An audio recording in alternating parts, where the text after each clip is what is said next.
Hello বন্ধুরা, শুভ সকাল। কেমন আছো? সবাই ভালো থাকো। এই যে দেখো, আমরা সকাল উঠে হাঁটতে চলে আসছি সবাই মিলে। সকালে রোজ আসি। এটা আমাদের বাড়ির পাশে রাস্তা, মেন রোড। হাই বন্ধুরা, আমরা সকালবেলা ঘুরতে এসেছি। আমরা ইউটিউব করি। হ্যাঁ, আমাদের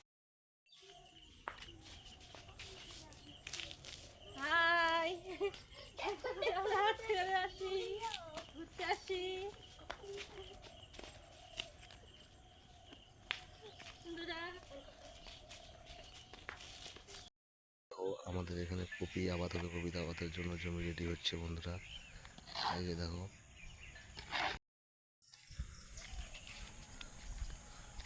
হাই বন্ধুরা, বলো।